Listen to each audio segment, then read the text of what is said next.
बेमाना तुम्हारी अदा में दे रही है तेरा नाम मेरी जो आके समाया वो बाहों में. Hi everyone, welcome to Om Brewok Story. Semoga kalian sehat selalu dan diberikan rezeki yang berkah ya. Kali ini Om akan membahas soal cerita film bikin baper, kesel, jengkel, tapi nagih, yang berjudul Ek Dewani Ki Dewaniat, keluaran tahun 2025. Film ini menceritakan kisah cinta mati seorang politisi ganteng dengan seorang aktris bintang film Bollywood. Dari awal cuma saling mengagumi, berubah menjadi romansa yang gelap dan obsesif. Langsung aja deh, bemper Om Brewok Story.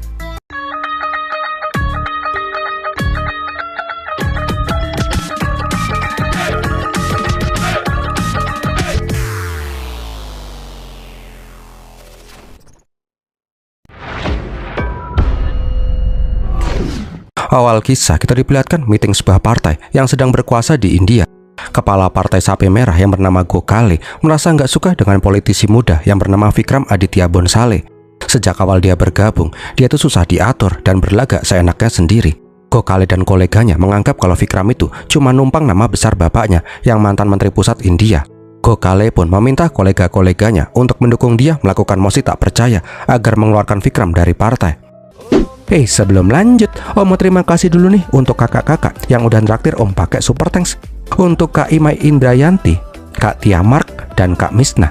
Semoga rezeki kakak-kakak semua selalu dimudahkan ya. Kalau kalian juga pengen traktir Om kopi biar semangat, bisa juga dengan super thanks ya. Om bakal terima kasih banget. Oke, lanjut. Gak lama kemudian kita diperlihatkan sosok politisi muda ganteng yang bernama Vikram itu. Di saat itu, tangan kanan Vikram yang bernama Sawan menelpon satu persatu anggota partai.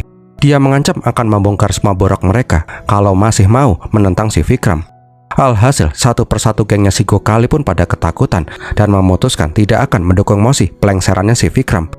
Ya si Gokhale pun gedek banget lah. Sore harinya Vikram menemui seorang pengusaha kaya raya India yang bernama Raheja. Raheja tahu kalau Vikram itu lagi dimusuhi oleh kolega partainya. Raheja pun ingin mengambil kesempatan ini. Dia bilang akan mendukung Vikram di pemilu besok agar Vikram bisa menjadi menteri pusat.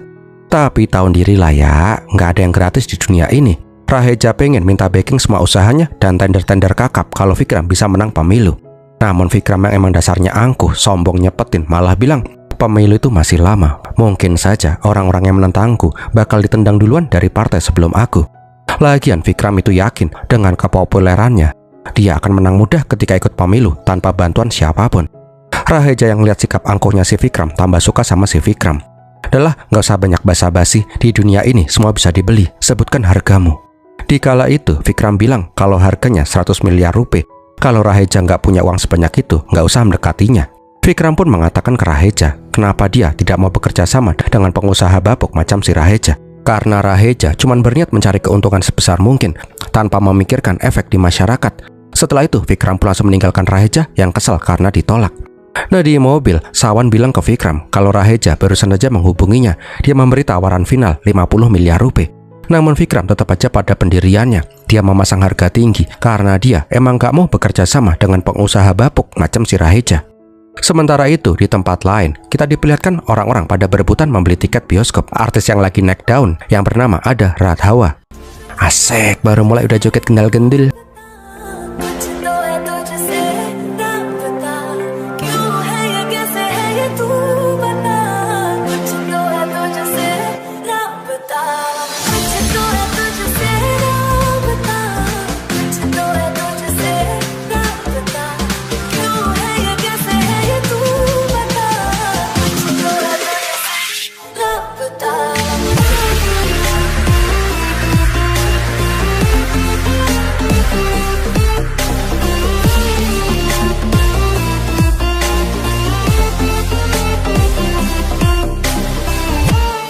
Karena kecantikan dan kegendal-gendulannya si Ada, semua orang yang melihat filmnya si Ada pasti akan langsung jingkrak-jingkrak bahagia. Walaupun Ada itu sangat populer, tapi dia tuh nggak sombong. Dia tuh baik hati, rajin menabung. Malam harinya diperlihatkan si Vikram ditunggu banyak wartawan. Mereka pun tanya ini itu, tapi mayoritas nanyain hubungan Vikram dengan partainya yang memburuk. Dan diduga Vikram ini cuma dijadikan boneka oleh bapaknya sendiri. Nah di saat itu Vikram nggak menjawab, dia cuma melirik. Tapi hal itu udah bisa membuat semua wartawan pada ketakutan. Nggak lama kemudian, perhatian wartawan pun langsung teralihkan dari si Vikram karena ada bintang baru yang datang, dan bintang itu bukan lain adalah si Ada. Entah kenapa Vikram merasakan jatuh cinta pada pandangan pertama ketika melihat si Ada. Ketika ada kesusahan menghadapi wartawan, Vikram langsung menggandeng si Ada agar dia bisa masuk dengan aman jaya. Di sanalah mereka berdua pun berkenalan. Yang lebih membuat Vikram tertarik sama si Ada karena Ada itu nggak mengenali si Vikram. Vikram itu seperti menemukan oasis di gurun yang tandus. Semenjak pertemuan dengan si Ada, Vikram itu nggak bisa melupakan sosok cewek manis itu. Vikram yang biasanya sangat jarang tersenyum, sekarang jadi mesem-mesem sendiri. Apalagi, hampir setiap majalah pasti memajang wajahnya si Ada sebagai cover, yang membuat si Vikram semakin jatuh hati sama si Ada. Sementara itu, Ada sedang syuting film terbarunya. Dia pun ditonton oleh kedua orang tuanya dan adiknya. Setelah syuting selesai, manajer Ada yang bernama Devi ngasih tahu kalau sutradara pengen menambahkan adegan ciuman, walaupun hal ini nggak ada di dalam kontrak. Dengan tegas, Ada pun bilang ke sutradara, dia akan mengembalikan semua uang kontraknya si Ada, dan dia udah nggak mau tampil lagi di film ini. Intinya sih, Ada ini orangnya tegas dan berprinsip. Dia itu nggak mau ada adegan romantis kebablasan di film-filmnya. Di saat itu, keluarganya pun bertanya, Ada kan udah sering banget nih berperan sebagai pengantin di film-filmnya. Kapan dong Ada beneran ngebawain calon? Ibu dan bapaknya itu udah pengen gendong cucu. Ada pun cuman bilang, dia itu lagi menunggu menemukan orang yang tulus, baik hati dan normal. Kalau waktunya udah tepat, pasti orang itu akan datang. Nah, di lain sisi, kita diperlihatkan Vikram yang pulang ke rumah, menemui ayahnya yang bernama Ganpat Rao Bonsale. Rao yang ambisius meminta si Vikram untuk fokus ke dunia politik. Keluarga mereka itu harus tetap berkuasa, agar tidak ada orang yang berani sama keluarga mereka. Tapi pas bapaknya jelasin, fokus Vikram malah tertuju ke TV yang sedang menayangkan wawancara si Ada, yang membuat ayahnya jadi marah. Untung aja Sawan yang sadar situasi membela si Vikram dan bilang kalau Vikram itu pasti kecapean. Dikala itu, Rao mewanti-wanti si Vikram kalau Vikram itu harus bisa jadi apa yang diharapkan oleh ayahnya. Karena si Vikram telah membunuh ibunya sendiri ketika dilahirkan. Rao itu terus menegaskan, dulu dia lebih memilih menyelamatkan ibunya si Vikram, tapi malah ibunya yang meninggal. Mendengar itu, Vikram hanya bisa terdiam karena emang sejak kecil bapaknya itu cuma menganggap dia sebagai alat untuk melanjutkan kekuasaannya. Nah, pas mau pulang dari rumah bapaknya, Vikram melihat poster film terbaru si Ada yang nutupin poster kampanyenya. Entah kenapa dia tuh merasa senang ngelihat wajahnya si Ada lagi. Vikram pun bilang ke Sawan kalau sosok si Ada sudah memutarbalikkan hidupnya. Baru kali ini dia merasakan cinta yang amat besar ke seorang cewek. Keesokan harinya, Devi pun ngasih tahu kalau semua schedule Ada minggu ini tiba-tiba dibatalkan. Tapi anehnya, semua pembayaran sudah ditransfer lunas walaupun acaranya batal. Devi juga bilang ada undangan dari Vikram Aditya Bonsale, yaitu datang ke kamp militer di perbatasan untuk menghibur dan memberi semangat para tentara di sana. Merasa ada yang janggal, Ada pun penasaran dengan sosok Vikram ini. Devi pun menyeletuk kalau Vikram merupakan politisi yang amat disegani, yang dia tahu nggak ada orang yang berani menolak permintaannya. Nah, di lain sisi, Sawan bilang ke Vikram, dia tuh sudah mencoba mengosongkan semua schedule-nya si Ada, tapi Ada tetap aja menolak undangannya si Vikram. Nggak lama kemudian, Vikram pun hendak bertemu dengan Ada secara langsung. Dikala itu, Vikram menjelaskan apa maksudnya. Dia tuh nggak punya niatan jahat sama sekali sama si Ada. Namun Ada menyelah, dia tuh nggak percaya sama politisi. Vikram pun demikian, dia juga nggak percaya kalau ada politisi yang jujur. Tapi seenggaknya dia berusaha lebih baik daripada politisi yang lain. Tujuan mengajak si Ada ke kamp militer di perbatasan untuk menunjukkan kepedulian dia ke para tentara di garda terdepan.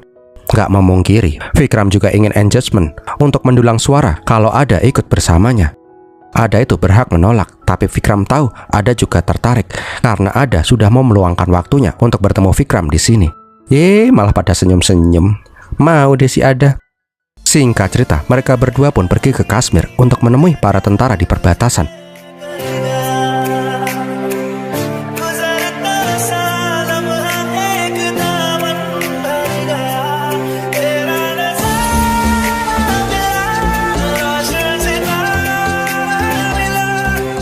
Intinya sih, sepanjang perjalanan mereka itu saling sharing, ngobrol, senggol-senggol dikit. Pokoknya ciri khas film romantis India dah. Tak lama berselang, mereka pun sampai di kamp militer dan disambut dengan hangat. Nah, pas abis Pak Bung, nggak sengaja Vikram lihat si Ada yang juga cuman pakai anduk. Di saat itu, rasa kagum Vikram semakin menjadi-jadi. Dia itu tambah getol, mbuh piye carane dia harus mendapatkan si Ada. Malam harinya, Ada pun melakukan sesi tanya jawab dengan para tentara. Dikala itu ada prajurit yang nanya gimana tipe cowoknya si Ada. Dia pun menjawab dia ingin punya suami yang romantis, baik, jujur, dan saling mengerti. Di kala itu juga ada tentara yang nanya pertanyaan yang sama ke Vikram. Sambil menatap si Ada, dia bilang kalau dia sedang mengusahakan mendapatkan cinta sejatinya.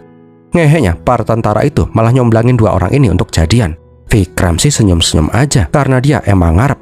Tapi Ada bilang kalau dia masih belum mau memikirkan percintaan. Sekarang dia hanya mau fokus ke karir artisnya aja. Seketika Vikram pun langsung berlutut dan bilang kalau dia itu sangat mencintai si Ada. Melihat itu, Ada hanya tertawa kecil karena menganggap itu cuma aktingnya si Vikram untuk menghibur para tentara. Tapi di lubuk hatinya yang terdalam, semua yang diutarakan itu adalah kejujuran cinta yang dia pendam. Pokoknya di malam itu dihabiskan dengan ramah tamah. Vikram juga berterima kasih karena Ada sudah mau membantunya. Keesokan harinya, ada seorang tentara yang bernama Jakar yang terlihat selalu memepet si Ada. Karena memang dia tuh ngefans berat sama si Ada. Tapi tiba-tiba Ada pun langsung digendong dan mereka berdua pun saling guling-gulingan ala film India. Seketika itu juga Vikram langsung bereaksi dan marah-marah ke Jakar dan langsung berteriak, "Nyah kau dari Adaku." Rupanya Jakar ini cuma ingin menyelamatkan si Ada dari ular yang melintas. Kalau Ada sampai dipatok, Ada pasti akan dalam bahaya. Namun gara-gara omongannya si Vikram, Ada mulai merasa nggak nyaman. Dia itu cuma menganggap si Vikram sebagai teman, nggak lebih. Lagian dia juga baru bertemu dengan si Vikram beberapa hari yang lalu. Kepalang basah, Vikram pun bilang kalau dia tuh beneran suka sama si Ada. Hal itu membuat si Ada semakin gak nyaman. Dia pun langsung meminta si Devi memesankan tiket pulang ke Mumbai secepatnya. Vikram pun langsung meminta maaf. Dia aslinya gak mau menembak si Ada dengan cara seperti ini. Seharusnya dia melakukannya dengan cara yang paling romantis.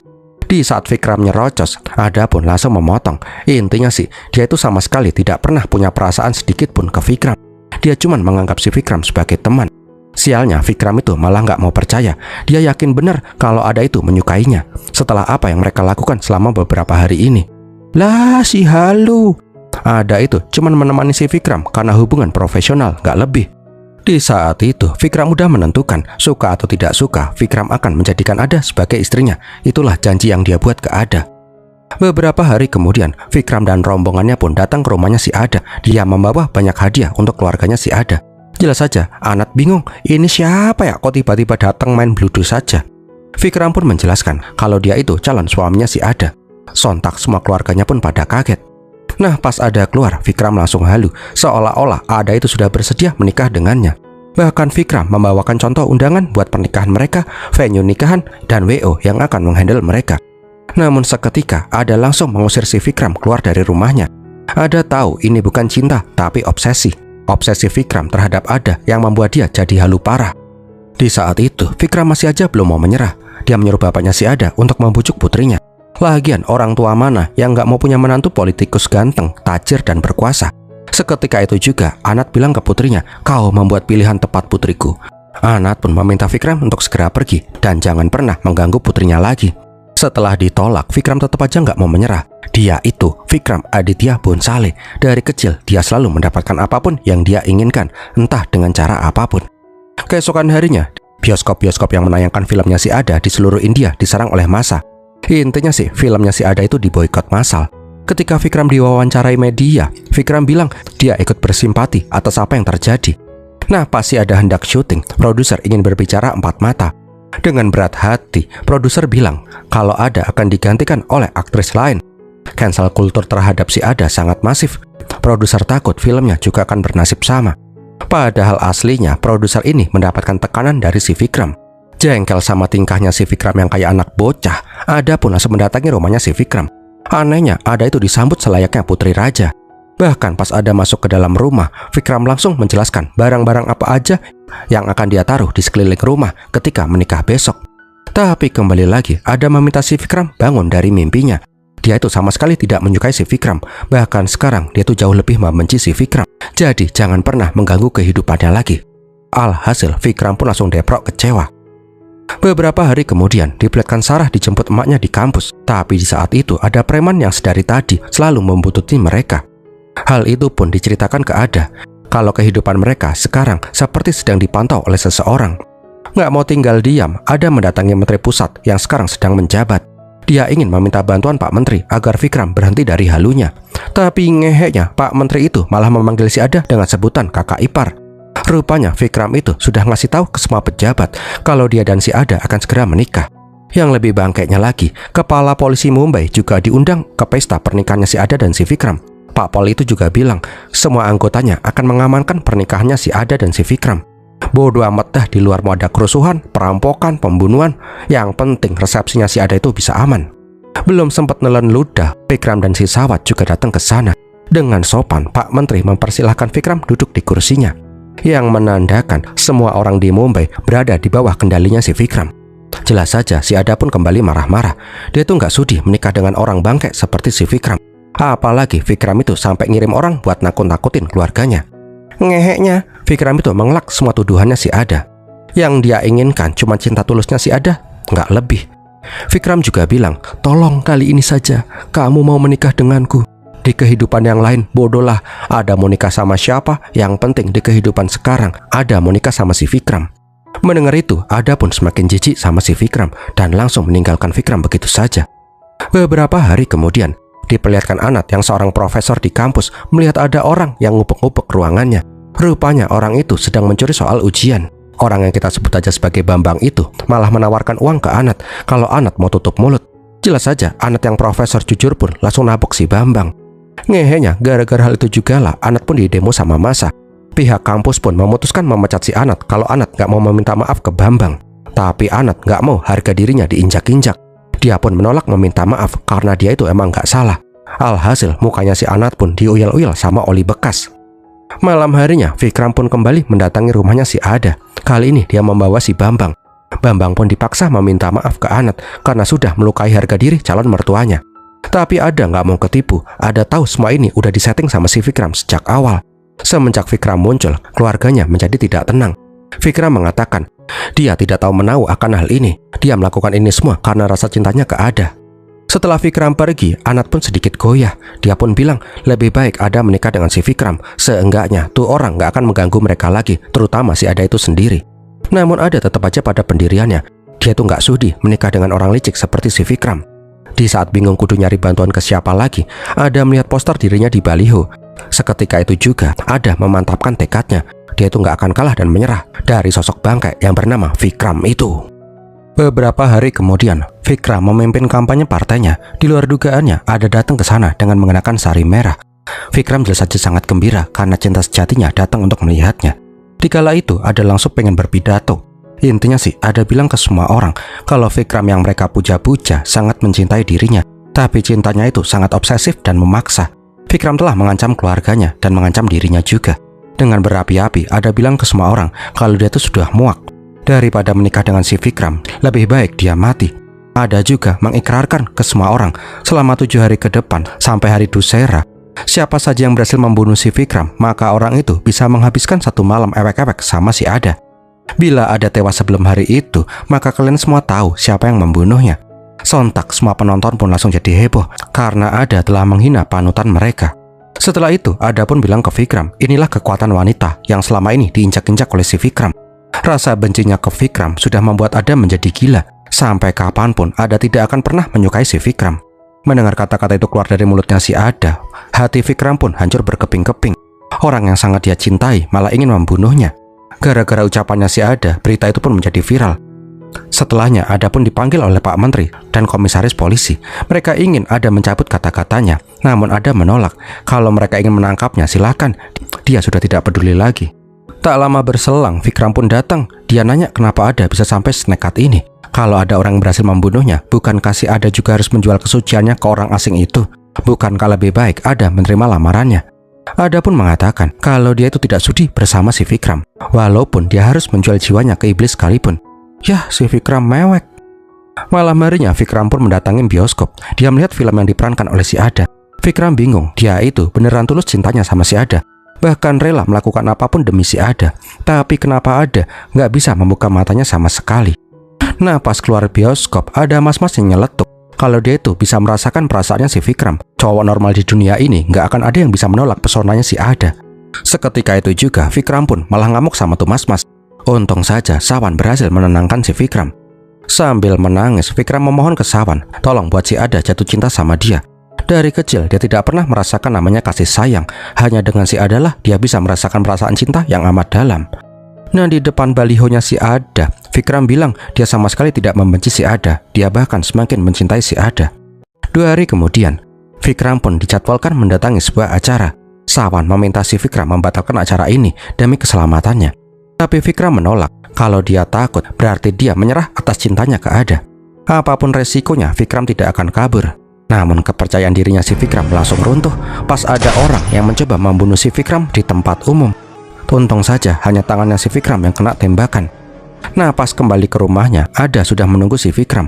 Ada bilang walaupun Vikram menguasai India dengan kekuatannya, tapi jangan lupa Ada ini artis yang punya banyak fans, banyak cowok-cowok yang rela melakukan apapun demi bisa bermalam sama dia. Ada juga membawakan brosur pemakaman untuk si Vikram, seperti Vikram membawakan contoh undangan pernikahan tempo hari. Ada juga meminta si Vikram mendonorkan organ-organnya. Seenggaknya kematian Vikram bisa bermanfaat untuk orang lain. Tanpa menjawab perkataannya si Ada, Vikram menyuruh si Sawan membawa 2 orang tua penembaknya si Vikram. Vikram bilang ke mereka kalau mulai saat ini semua biaya hidup mereka akan Vikram tanggung selama si penembak mendekam di penjara. Sontak aja Ada pun langsung merasa bersalah ke orang-orang tua ini. Sawan pun bilang perkataan si Ada secara nggak langsung juga membuat orang lain menderita. Yang lebih ngeheknya lagi, semua ini sudah direncanakan sama si Sawan sejak awal. Dia sengaja menyewa orang untuk menembak si Vikram di tempat umum. Setelah tahu kalau orang yang berani menyerang si Vikram akan mendekam di penjara, orang-orang akan mikir 2 kali sebelum nekat membunuh si Vikram. Intinya sih, bagaimanapun caranya, Vikram akan tetap mengejar si Ada sampai Ada bersedia menjadi istrinya. Keesokan harinya, Vikram pun mendatangi sebuah talk show yang intinya membahas tentang obsesi si Vikram terhadap si Ada. Vikram pun mengakui dia itu sangat jatuh cinta sama si Ada dan rela melakukan apapun. Vikram sadar dia itu salah. Nah, sebagai bukti rasa cintanya ke Ada, Vikram akan mengadakan nikah massal ke 1000 pengantin dan semua biaya akan dia tanggung. Vikram berharap dengan menikahkan pasangan-pasangan itu, dia bisa mendapatkan berkat sehingga dia bisa menikah dengan si Ada. Gara-gara omongannya si Vikram, publik pun malah berbalik jadi mendukung si Vikram. Malam harinya, Rao pun datang ke rumahnya si Vikram sambil emosi. Dia tuh gak suka Vikram berbuat bodoh, cuman gara-gara seorang cewek murahan. Rao pun bilang dia sangat menyesal udah merawat Vikram dari kecil. Andaikan Vikram aja yang mati, bukan ibunya, pasti Rao akan jauh lebih bahagia. Dikala itu, Vikram hanya terdiam sambil menahan tangis. Vikram pun bilang, untuk kali ini aja ayah, tolong jangan larang aku mencintai si Ada. Lagian, ini adalah didikan ayahnya dari kecil. Masih inget gak ayah, pas aku sangat menginginkan mainan yang sama persis kayak punya temanku. Bukannya membelikan tuh mainan, Rao malah membakar mainan temannya itu dan membakar pabrik dan toko mainan itu. Intinya sih, kalau putranya nggak bisa mendapatkan mainan yang dia mau, semua anak-anak juga nggak boleh ada yang bisa memiliki tuh mainan.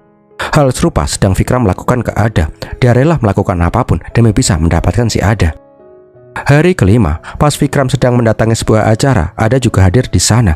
Dengan gaun putih, Ada bilang ke Vikram kalau dia akan berjalan ke kuil suci telanjang kaki agar doanya bisa dijauhkan dari si Vikram bisa dikabulkan. Mendengar itu, Vikram malah pengen menemani si Ada. Dia ingin berdoa juga agar Ada bisa membukakan sedikit pintu hatinya ke Vikram. Intinya sih, mereka berdua pun berjalan menuju kuil, diikutin rombongan yang amat banyak. Nah, pas sampai di gerbang kuil, tiba-tiba ada orang yang nyambit Vikram pakai botol. Setelah itu, Vikram pun langsung dibacok. Kali ini beda, tuh orang beneran pengen membunuh si Vikram agar bisa bermalam sama si Ada. Untung aja Sawan berhasil melindungi si Vikram tepat waktu. Melihat kekacauan di sana, Vikram langsung menggandeng tangannya si Ada. Tapi Ada nggak sudi digandeng sama si Vikram dan tetap fokus masuk ke dalam kuil untuk berdoa. Melihat itu, Vikram dengan luka-lukanya akhirnya tetap mengikuti si Ada. Di depan patung dewa, Ada meminta si Vikram untuk segera diinyahkan dari kehidupannya. Sedangkan si Vikram meminta si Ada untuk membukakan hatinya. Nah, tinggal kuat-kuatan doa aja nih siapa yang bakalan menang. Sepulang dari kuil, di rumahnya si Ada udah menunggu Gokale dan Raheja. Mereka sadar kalau Ada sangat membenci si Vikram. Makanya mereka menawarkan bantuan karena mereka juga sangat membenci si Vikram. Seketika itu juga Ada langsung menelpon si Vikram. Intinya sih Ada bilang kalau ada 2 orang bapuk yang datang ingin menghancurkan si Vikram. Jelas saja Vikram kaget. Kenapa Ada malah bilang ke dia apakah Ada sudah membuka hatinya ke Vikram. Jangan salah paham dulu. Ada pun berkata kalau rasa bencinya ke Vikram sudah level maksimal. Makanya dia nggak rela membagi kebenciannya ke orang lain. Dia akan menikmati kehancuran si Vikram untuk dirinya sendiri. Karena ditolak, Gokale dan Raheja pun bingung mereka itu harus ngapain. Tapi seketika Vikram datang ke sana. Ya langsung pada jiper lah mereka berdua. Intinya sih Vikram itu nggak peduli 2 orang bapuk ini mau ngelakuin apapun sama dia. Tapi jangan pernah libatkan Ada dalam permasalahan ini. Bila mereka masih aja ngeyel, mereka berdua akan menerima akibatnya. Keesokan harinya, Vikram pun mendatangi sebuah rumah sakit untuk melakukan program donor darah yang diprakarsai oleh si Ada. Singkat cerita, Vikram pun dienjus. Tapi pas botolnya udah mau penuh, Ada langsung membanting tuh botol sampai pecah. Ada itu nggak mau ada orang di luar sana menerima darah iblis milik si Vikram. Kembali lagi, Vikram tidak merasa tersinggung. Dia bahkan meminta si suster mengambil darahnya lagi. Padahal kemarin, Vikram itu udah kehilangan banyak darah karena dibacok. Seketika itu juga, Ada pun langsung pergi meninggalkan si Vikram. Malam harinya, Sawan pun bertanya apakah Vikram harus berbuat sejauh ini demi mendapatkan si Ada. Sawan juga menyarankan agar mereka tidak mendatangi teater Dussehra karena akan sangat berbahaya. Tapi Vikram tidak peduli. Dia itu harus pergi demi membuktikan cintanya ke Ada, karena Ada juga pasti akan datang ke sana.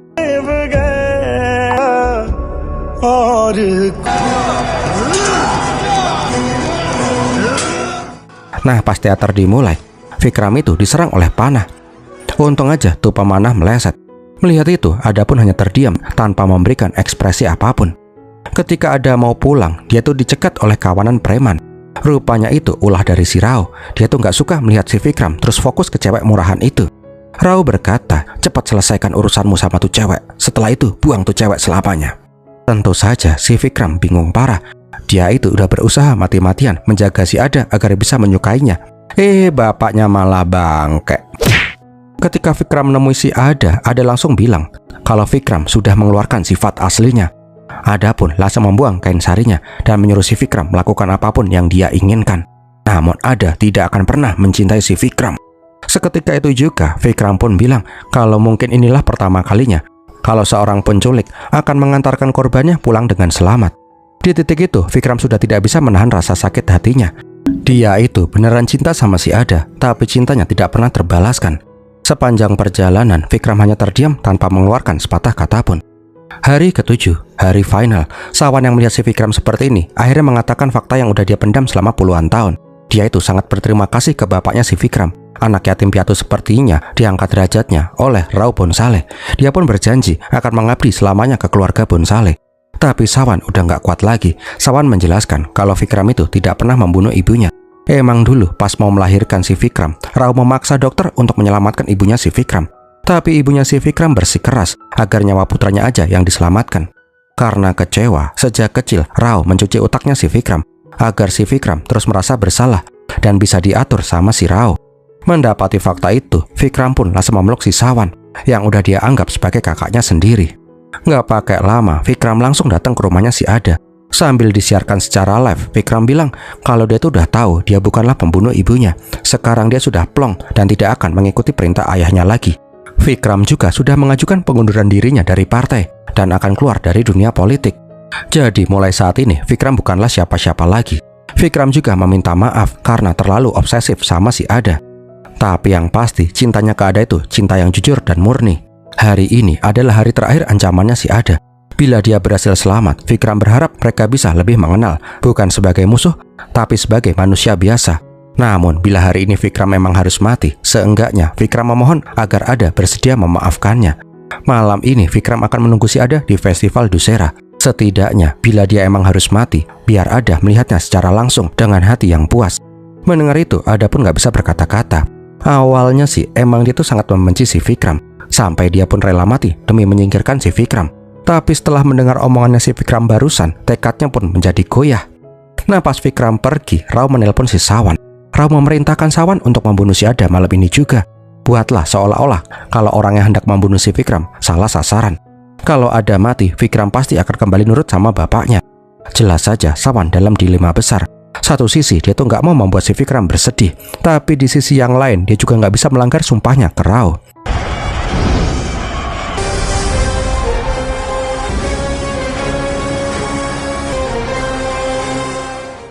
Malam harinya, Vikram datang ke festival Dussehra. Dia pun mendapatkan kehormatan untuk membakar patung Rahwana.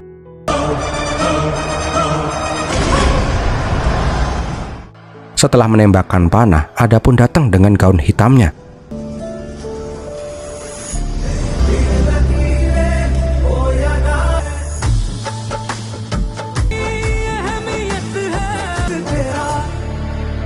Sementara itu, Sawan sudah bersiap dengan senapan. Rupanya ada sudah berubah pikiran. Dia akhirnya menyadari kalau cintanya Vikram itu emang beneran tulus. तेरी कसम तो मैं ते भी क्या बढ़ के तू मेरा. Naasnya, ketika cinta mereka mulai bersatu, Sawan menembakkan senapannya yang malah mengenai si Vikram tepat di jantungnya. Di sisa-sisa kekuatannya, Vikram sangat bersyukur. Dia tidak akan merasa sedih walaupun dia harus mati sekalipun. Karena akhirnya dia bisa mendapatkan cinta wanita yang sangat dia kagumi, yaitu si Ada. Vikram bilang ke Ada, semoga di kehidupan selanjutnya mereka bisa bertemu lagi. Bila di kehidupan selanjutnya itu Ada masih menolaknya, Vikram akan terus mencoba di kehidupan yang lain sampai Ada menerima cintanya. Sebelum Vikram menghembuskan napas terakhirnya, Ada pun berkata kalau dia sudah memaafkan si Vikram. Dan Vikram pun tewas tepat di pelukannya si Ada.